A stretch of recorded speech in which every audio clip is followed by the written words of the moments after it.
Option ট্রেডিংয়ের প্রতি আমাদের ভালোবাসা আছে এ নিয়ে কোনো সন্দেহ নেই। আমরা কিন্তু অপশন ট্রেডিংয়ের প্রতি দুর্বল। তো যুদ্ধের এই আবহে আমাদের অপশন ট্রেডিং কেমনভাবে করতে হবে, অর্থাৎ যুদ্ধের সময়ে অপশন ট্রেডিং আমরা কিভাবে করব বা কিভাবে করা উচিত, সেই নিয়ে কিন্তু আজকের আলোচনা। যারা মন দিয়ে শুনতে চাইছেন তারা শুনুন, অবশ্যই আপনাদের কাজে লাগবে বলে আমি মনে করি। দেখুন, অপশন ট্রেডিংয়ে যেমন একটা হিউজ পয়সা ইনকাম করা যায়, তেমনি কিন্তু হিউজ পয়সা অনায়াসে সেখান থেকে চলে যায়, আপনার পকেট থেকে লোকসান হয়ে যায়। আমাদের এই সময়ে যেমন একটা যুদ্ধের পরিস্থিতি ভালো রকম শুরু হয়েছে ইসরায়েল এবং ইরানের মধ্যে, আপনারা সবাই জানেন।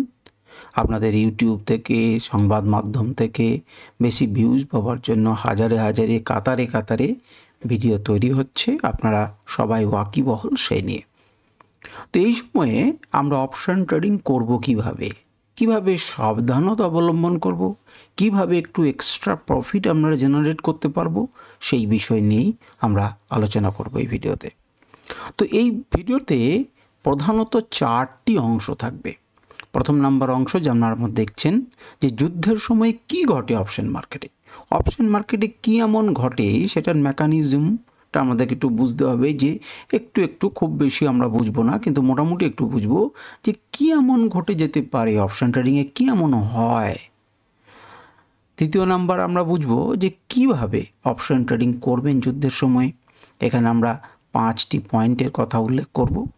আগে তো বুঝতে হবে যে কি হবে, কি হয়, সাধারণত কি ঘটতে পারে, তবে আমরা এই 5টি স্ট্র্যাটেজি বলতে পারেন, 5 ধরনের ঘটনা বলতে পারেন, বিষয় নিয়ে আলোচনা করব। তারপর আমরা যুদ্ধকালীন অপশন ট্রেডিংয়ের সেরা স্ট্র্যাটেজিগুলিকে একটু লক্ষ্য রাখব। কি অনুযায়ী? লক্ষ্য অনুযায়ী। আমাদের লক্ষ্য কী থাকবে সেটা কিন্তু গুরুত্বপূর্ণ। আপনি ট্রেডিং এসেছেন, আপনার লক্ষ্য কী? তেমনি অপশন ট্রেডিংয়ে আপনার অনেক রকম ধরনের লক্ষ্য হতে পারে। সেই লক্ষ্য অনুযায়ী কিছু স্ট্র্যাটেজিকে আমরা সাজিয়ে নেব এবং আমরা বুঝব। এখানেও আমরা 5 কি 6টি স্ট্র্যাটেজির কথা বা ধরনের কথা সম্পর্কে জানবো, বা কোনগুলোকে লক্ষ্য রাখতে হয় সেগুলোকে আমরা খেয়াল করব। এবং সবশেষে অত্যন্ত গুরুত্বপূর্ণ একটা জিনিস, সেটা হচ্ছে অপশন ট্রেডিংয়ের, এই ধরনের অপশন ট্রেডিংয়ের সময় ওয়ারের পরিস্থিতিতে আমাদের কেমনভাবে সতর্ক থাকা যায়, কিভাবে সতর্ক থাকবো আমরা সেটা জানব। তো প্রথমেই যুদ্ধের সময় অপশন মার্কেটে কি ঘটে আপনারা আগে বোঝার চেষ্টা করুন। দেখুন, যুদ্ধের সময় সবাই কিন্তু অপশন মার্কেটে ঢুকতে চায়, কারণ একটা হিউজ প্রফিট কিন্তু এই সময় দেখা যায়। যে কোনো একদিকে একটা হিউজ মুভমেন্ট আসতে পারে। যেমন 2 দিন আগেই কিন্তু আমরা দেখেছি যে হিউজ গ্যাপ ডাউন হয়েছে এবং তারপর মার্কেট উপরের দিকে ওঠার চেষ্টা করেছে। সুতরাং এখানে কিন্তু একটা হিউজ প্রফিট পাওয়া যেত যদি আমরা আগে থেকেই পুট বাই করে রাখতাম বা কল সেল করে রাখতাম। তো সেই লোভে কিন্তু অনেকেই অপশন ট্রেডিং করতে আসেন এবং কিন্তু বুঝতে পারেন না। যখন মনে করেন যে 400 পয়েন্ট নিচে খুলেছে, তার অর্থ কিন্তু হয়তো ভাবছেন যে পরপর করে নিচের দিকে নেমেই যাবে এবং আমি প্রফিট পেয়েই যাব। তো যুদ্ধের সময়ে কি ঘটে অপশন মার্কেটে, প্রথমেই এই সমস্ত আলোচনা করার আগে আপনাদেরকে একটি কথা স্পষ্টভাবে আমি বলে দিতে চাই যে দেখুন, অপশন ট্রেডিংকে আমি কোনোভাবেই প্রমোট করছি না, বরঞ্চ আপনাদেরকে আমি মানা করছি যে আপনারা যদি অপশন ট্রেডিং না বোঝেন তাহলে অপশন ট্রেডিং করবেন না। কিন্তু শুনুন, ব্যাপারটাকে বোঝার চেষ্টা করার জন্য শুনতে পারেন, দূর থেকে দর্শক হয়ে দেখুন, যখন আপনার গ্রিপের মধ্যে আসবে অপশন ট্রেডিং তখন করবেন, কোনো অসুবিধা নেই। আপনার শোনা, জ্ঞান সঞ্চয় করা, জিনিসটাকে বোঝা, নিজের নলেজ বাড়ানো, এটার মধ্যে কোনো পাপবোধ নেই বা কোনো খারাপ জিনিস নেই। কিন্তু আপনার কষ্ট করে ইনকাম করা পয়সাটাকে জলাঞ্জলি দিয়ে দেবেন না কেবলমাত্র লোভের বশবর্তী হয়ে বা অনুমানের ভিত্তি করে যে হয়তো নিচে নেমে যাবে, হয়তো আমার প্রচুর প্রফিট হয়ে যাবে, এমনের বেশি সে করবেন না। উল্টো দিকে হলে পরে কি হতে পারে সেই কথাটাকে একবার ভেবে তারপর আপনি নামবেন। আমার কাজ হচ্ছে এই জিনিসটাকে বোঝানো। তো যুদ্ধের সময় মার্কেটে কি ঘটে, হাজারো রকম জিনিসের ঘটনা ঘটে। তো আমরা অত বেশি জিনিস আলোচনা করছি না, কেবল অপশন মার্কেটের সাপেক্ষে কয়েকটা গুরুত্বপূর্ণ বিষয় নিয়ে আলোচনা করছি। অপশন ট্রেডিং কেমনভাবে মার্কেটে, শেয়ার মার্কেট কেমনভাবে ট্রেড করা উচিত যুদ্ধের সময় আমি অলরেডি ভিডিও করেছি, আপনারা দেখেছেন। এবারে আজকে আলোচনা হচ্ছে অপশন মার্কেটে কি হয়। অপশন মার্কেটে ভোলাটিলিটি খুব বেড়ে যায়, ভিক্স অত্যন্ত বেড়ে যায়। তাহলে ভিক্স যদি বেড়ে যায় তাহলে কি ঘটনা ঘটতে পারে? অপশনের প্রিমিয়াম বৃদ্ধি পায়। প্রিমিয়াম কী জিনিস? যেমন ধরুন একটা মনে করুন যে 10,000, আমি প্র্যাকটিক্যাল উদাহরণ আপনাদেরকে দিচ্ছি না, 10,000 সি কিসের? না নিফটি। তো নিফটির 10,000 সির যেখানে দাম মোটামুটিভাবে থাকা উচিত, মনে করুন আমি বলছি 200 টাকা, সেখানে এখন সেইটার দাম চলছে 250 টাকা। অর্থাৎ অপশানের প্রিমিয়াম কিন্তু এই সময় অত্যন্ত বৃদ্ধি পায়। সুতরাং আপনাকে ট্যাক্সও বেশি দিতে হবে। আপনার যখন ফল করবে তখন দ্রুত ফল করবে, বাড়বে তখন দ্রুত বাড়বে। তার মানে অপশন প্রিমিয়াম কিন্তু বৃদ্ধি পাচ্ছে ভলাটিলিটি বেড়ে যাওয়ার জন্য। বাজার চরমভাবে, এই কথাটা খুব গুরুত্বপূর্ণ, মনে রাখবেন, চরমভাবে একদিকে ঝুঁকে যেতে পারে। অর্থাৎ একটা ট্রেন্ডিং মুভ আসতে পারে, হয় নিচের দিকে একটা হিউজ কিংবা ওপরের দিকে হিউজ। ভালো নিউজ যদি হয় চচ্চর করে ওপর দিকে উঠে যাবে, খারাপ নিউজ যদি হয় একদম অনেক দূর চলে যাবে, চরমভাবে আঘাত আনবে আপনার পকেটকে, আপনার ক্যাপিটালকে, আবার আপনাকে লালে লাল করে দিয়ে চলে যাবে যদি আপনি সঠিক ট্রেন্ডিং মুভটাকে ধরতে পারেন। তাহলে যুদ্ধের সময় একটা বড় ট্রেন্ডিং মুভ কিন্তু আসতে পারে, কিন্তু ট্রেন্ডিং মুভ তো আসবে, সেটা উপরের দিকে আসবে না নিচের দিকে আসবে। আপনি ধরেই বসে আছেন যে নিচের দিকে আসবে, কিন্তু আগের দিনে মার্কেটে দেখলেন যখন এতটা গ্যাপ ডাউন হলো, তারপর চচ্চর করে কেবলমাত্র উপরের দিকে ইউনিডিরেকশনাল মুভ দিল। সুতরাং আপনাকে বুঝতে হবে ট্রেন্ডিং মুভ আসতে পারে, কিন্তু সহজেই সবারই পক্ষে ট্রেন্ডিং মুভটাকে আন্দাজ করে প্লে করা কিন্তু সম্ভব হয় না। আর কি হয়? হঠাৎ করে খবর আসতে পারে, ফলে আচমকা দামের কিন্তু মুভ করতে পারে, আচমকা দাম মুভ করে, ফাট করে একটা বড় ক্যান্ডেল তৈরি হয়ে যাবে। যে কোনো হঠাৎ করে একটা খবর আসবে, হঠাৎ করে একটা বাজে খবর এলো, আপনার কাছে খবরটা পৌঁছালো না, কিন্তু তাদের কাছে, সেই সমস্ত বড় প্লেয়ারদের কাছে কিন্তু খবর অলরেডি আগে পৌঁছে গেছে, তারা কিন্তু পজিশন তৈরি করে নিয়েছেন, মার্কেট এত দূর নিচে নেমে গেল আর আপনার পুট কিন্তু টক করে এত দূর চলে গেল। সুতরাং আপনি যদি পুট কিনে রেখেছেন বেটার, বা উল্টোটা ঘটতে পারে, সুতরাং আচমকা মুভ আসতে পারে। সুতরাং সেই হিসেবে আপনাকে কিন্তু প্রিকশন নিয়ে রাখতে হবে। যদি ডিরেকশন বোঝা কঠিন হয় তাহলে আপনার কি করবেন? ট্রেন্ডিং মুভ তো আসে আমি বুঝে গেলাম, কিন্তু আমাকে তো বুঝতে হবে যে ট্রেন্ডিংটা কোন দিকে আসবে, কিভাবে আসবে। আমি যদি উল্টো দিকে নিয়ে বসে থাকি তাহলে তো বিপদ। তাহলে ট্রেন্ডিং মুভ আসতে পারে, কিন্তু সেটা যদি ডিরেকশনটা বোঝা কঠিন হয়ে যায় তাহলে ডিরেকশনাল ট্রেড করা তখন কি হয়ে যায়? রিস্কি হয়ে যায়। আর ম্যাক্সিমাম ক্ষেত্রে ম্যাক্সিমাম রিটেলারদের এই ঘটনাটাই ঘটে। তারা ভাবে এক, হয় এক, কিছু টাকা হয়তো কোনো সময় তারা পায়, আবার যখন ভাবে যে না এবার বোধহয় চেঞ্জ করে গেল, তখন আবার উল্টো দিকে ঘুরতে শুরু করে। সুতরাং যুদ্ধের সময় অপশন মার্কেটে কী কী হয় আপনি বুঝছেন। তাহলে ভিক্স যদি বেড়ে যায় তাহলে ভিক্সকে কন্ট্রোল করার বা এর কাছ থেকে কী সুবিধা পেতে পারি?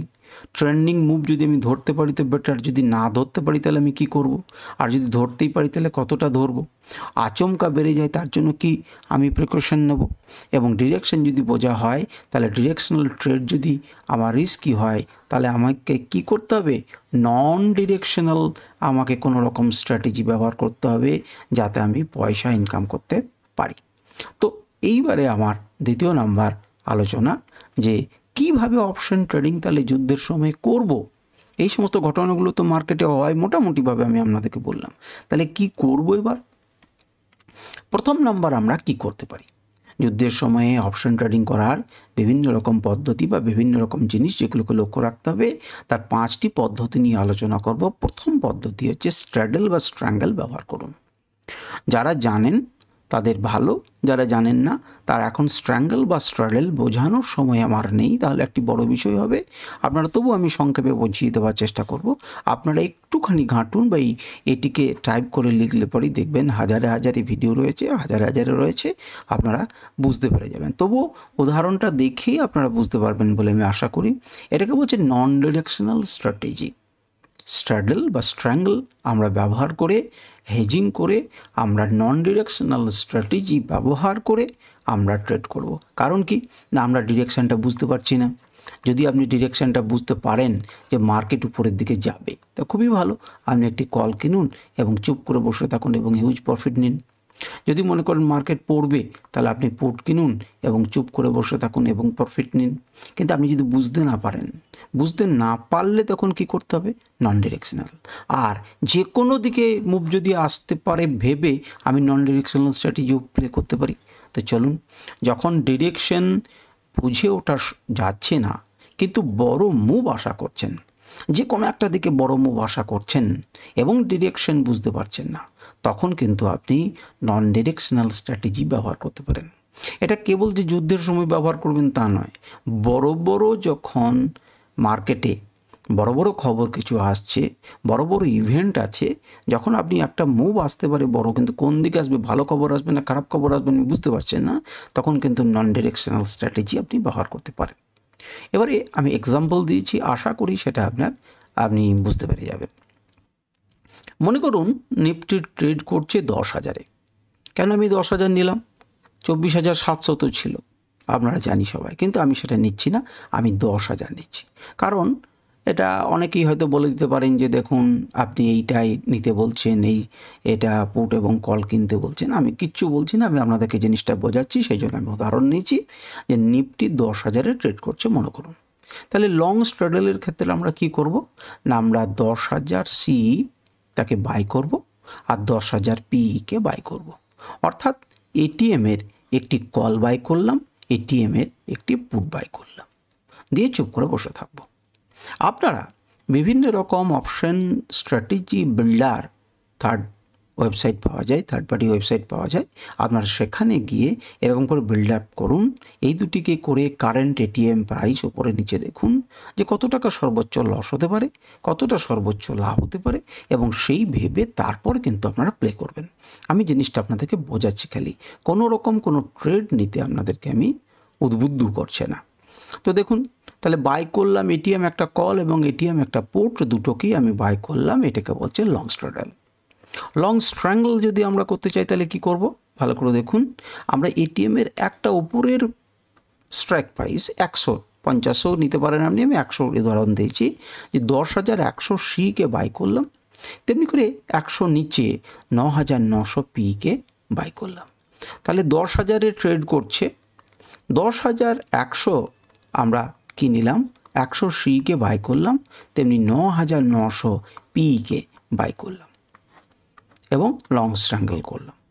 যদি যুদ্ধ সংক্রান্ত কোনো বড় খবর আসে, বাজারে হঠাৎ বড় মুভ যদি করে, তাহলে এই স্ট্র্যাটেজিতে লাভ হতে পারে।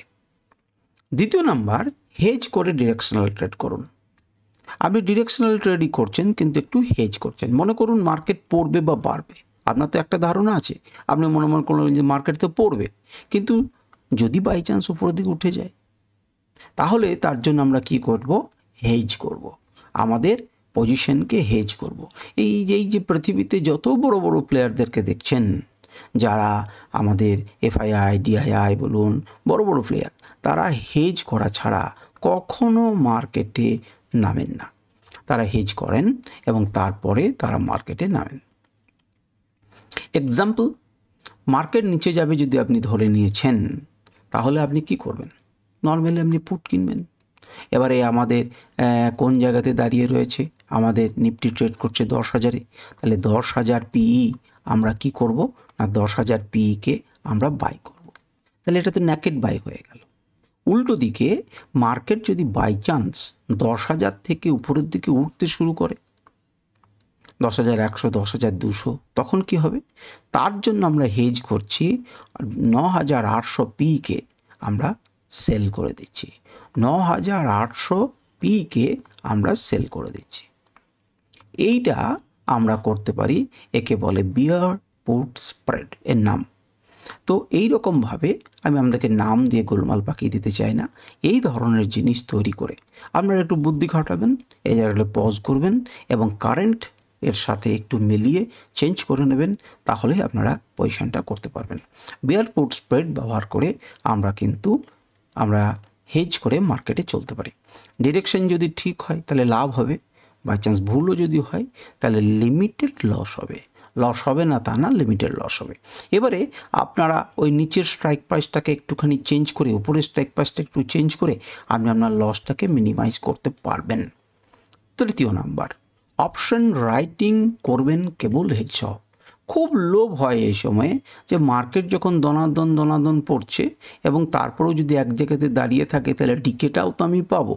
তো সেই সময়ে দেখুন অপশন প্রিমিয়াম যখন প্রচুর বেড়ে থাকে, যে জিনিসটার দাম মনে করুন 200 টাকা হওয়া উচিত, সেই জিনিসটার দাম যদি আমরা 300 টাকা চলে, তাহলে যখন ডিকে হবে তখন কিন্তু যদি এটাকে শূন্যই হতে হয় তাহলে ডিকে হয় 300 টাকা, নর্মাল টাইমে 200 টাকা। তাহলে এই সময় যদি আপনি সেল করেন তাহলে লাভ বেশি হবে।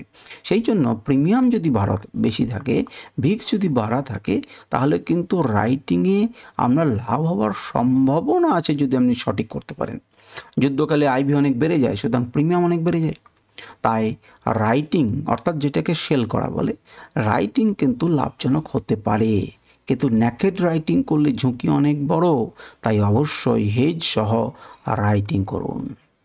আপনি যদি কোনো জিনিসকে সেল করবেন তাহলে ন্যাকেড সেল করবেন না। অর্থাৎ আপনার মনে হলো যে মার্কেট পড়ে যাবে, সুতরাং আপনি কি করলেন, 10,000 থেকে নিচে নেমে যাবে, সেই জন্য 10,000-এর সিইকে আপনি সেল করে দিলেন।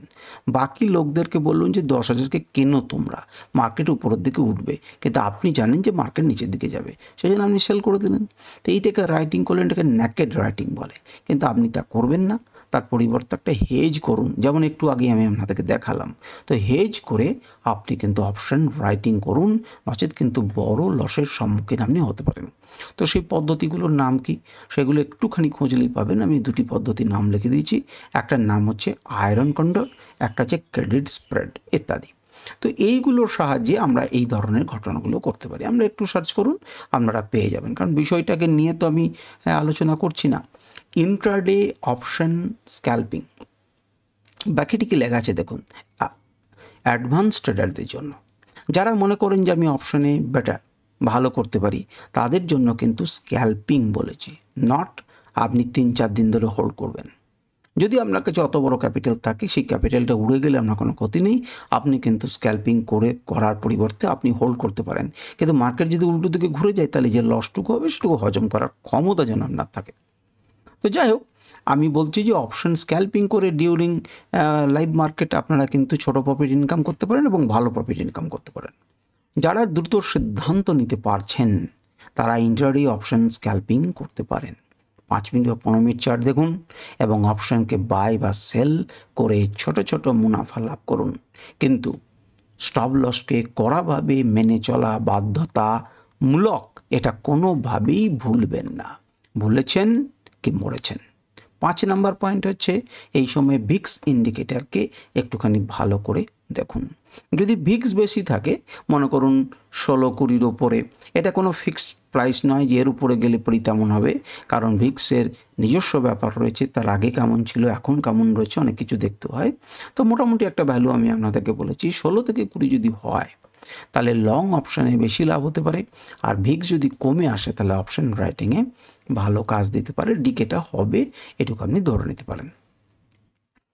যুদ্ধকালীন সময়ে এবারে পয়েন্ট নাম্বার 3, যুদ্ধকালীন সময়ে যে অপশন আমরা কিভাবে করব দেখলাম ট্রেডিংটা, অপশন ট্রেডিংয়ের সেরা স্ট্র্যাটেজিগুলোকে লক্ষ্য অনুযায়ী আমি আপনাদেরকে সাজিয়ে দিয়েছি। তো সুতরাং যেগুলো প্রথমে ডিপ কালার, সেটাকে প্রথমে দেখুন। আপনার যদি লক্ষ্য হয়ে থাকে বড় লাভ করতে চাই, কিন্তু লিমিটেড লস করার ঝুঁকি আমি নিতে চাই, লং স্ট্রাডেল করুন। ডিরেকশন বোঝা যাচ্ছে না কিন্তু বড় মুভ হতে পারে, লং স্ট্রাডেল করুন। আপনার যদি লক্ষ্য এটা থাকে তাহলে আপনি এটাতে এগিয়ে যান। দ্বিতীয় নাম্বার কি হচ্ছে, আপনি বলছেন না আমার হেজ করা থাকবে, এখানেও হেজ আছে কিন্তু লাভটা ক্ষতিটা একটু বেশি, আমার হেজ আমি করব, হেজ ছাড়া আমি চলবো না। বিয়ার পুট স্প্রেড আমি দেখিয়েছি, মার্কেট পড়বে বলে আপনি মনে করছেন, বিয়ার পুট স্প্রেড লাগিয়ে দিলেন। মার্কেট বাড়বে বলে আপনার তাহলে বুল কল স্প্রেড ব্যবহার করলেন, সেখানেও কিন্তু রিস্ক কম, আমি হেজ করেই চলছেন। এবারে আর এক ধরনের চাহিদা আপনার হতে পারে, সেটা হচ্ছে আপনার কাছে কিছু স্টক রয়েছে, এফএনও স্টক আছে, তো সেই সময় একটু খানিক এক্সট্রা ইনকাম যদি আমি করতে চাই স্টকটাকে ব্যবহার করে, তাহলে সেক্ষেত্রে কভার্ড কল এই স্ট্র্যাটেজি ব্যবহার করে আমরা এক্সট্রা ইনকাম কিছু করতে পারি। আমি বলবো যে আপনারা একটুখানি কভার্ড কল সম্পর্কে জানার চেষ্টা করুন, যারা শিখেছেন তারা জানবেন, যারা শোনেননি তারা একটু বোঝার চেষ্টা করুন বা খোঁজার চেষ্টা করুন। কভার্ডস কল দিয়ে আপনারা ব্যবস্থা করুন। ভবিষ্যতে কোনোদিন আমি এই বিষয় নিয়ে আলোচনা অবশ্যই করব। আয়রন কন্ডর, ভোলাটিলিটি যদি কমে যায়, নন ডিরেকশনাল, আপনি যদি ইনকাম চান, মুভ চান, তখন আয়রন কন্ডরকে ব্যবহার করে দিতে পারেন, এই নিয়ে আমি একটু আগে বললাম। আর আয়রন কন্ডরকে যদি বেশি করতে চান তাহলে ডিটেলে আপনারা ভবিষ্যতে পাবেন, কিন্তু আপাতত কাজ চালানোর মতো কোনো জায়গা থেকে দেখুন এবং বোঝার চেষ্টা করুন। আর 6 নাম্বার হচ্ছে আপনি যদি দ্রুত বাই সেল করে মুনাফা লাভ করতে পারেন, অর্থাৎ কুইক প্রফিটের ইচ্ছা যদি আপনার থাকে, তাহলে ইন্ট্রাডে স্ক্যাল্পিং আপনি করতে পারেন, যেটা আমরা বেশিরভাগ সময়ে করে থাকি। এবারে একদম ভিডিওর শেষ প্রান্তে আমরা পৌঁছে গেছি এবং গুরুত্বপূর্ণ অংশে পৌঁছে গেছি যে অপশন ট্রেডিং করার সময় আমরা কি করে সতর্ক থাকব, তার জন্য 4টি পয়েন্ট অবশ্যই এটিকে মানবেন, তবে অপশনে এগোবেন। প্রথম নাম্বার হচ্ছে এসএল ছাড়া অপশন বাই করবেন না, অবশ্যই এসএল নেবেন, স্টপ লস ছাড়া অপশন বাই করবেন না, কারণ দুম করে যদি বিপরীত দিকে খবর আসে মুহূর্তের মধ্যে উড়ে যাবে এবং প্রচুর লসের সম্মুখীন হবেন। ভলিউম এবং ওয়াই দেখে ট্রেড করুন, যদিও এই মুহূর্তে ওয়াইকেও কিন্তু ম্যানিপুলেট করা হচ্ছে এফআইদের দ্বারা। যাই হোক, সেটা আমরা পরে আলোচনা করব কোনো ভিডিওতে, কিন্তু আপাতত ভলিউম এবং ওয়াইকে দেখে ট্রেড করার চেষ্টা করুন। অহেতুক বেশি ট্রেড করবেন না, ওভার ট্রেডিং মানেই ক্ষতি, এটাকে মাথার মধ্যে গুঁজে নিন। যারা ভিডিও প্রথম দেখছেন, আমার ওভার ট্রেডিংয়ের উপরে লম্বা ভিডিও করা আছে, আপনারা চাইলে দেখতে পারেন এবং নিজেদেরকে শোধরাতে পারেন। এবং চতুর্থ নাম্বার যে পয়েন্ট আপনাকে মনে রাখতে হবে, সেটা হচ্ছে ব্রেকিং নিউজ যে কোনো সময় আসতে পারে, যে কোনো সময় আসতে পারে ব্রেকিং নিউজ, আর আসলেই মার্কেট কিন্তু ঘুরে যেতে পারে। সুতরাং অলওয়েজ বি অ্যালার্ট, অ্যালার্ট থাকুন, এসএল সেই জন্যই নেওয়া। আজকের আমাদের আলোচনা পর্যন্তই। আশা করি এই আলোচনাতে আপনারা উপকৃত হবেন। আপনাদের কেমন লাগলো আমাকে কমেন্ট করে জানাতে পারেন। আজকে ভিডিও পর্যন্তই। নমস্কার, ধন্যবাদ।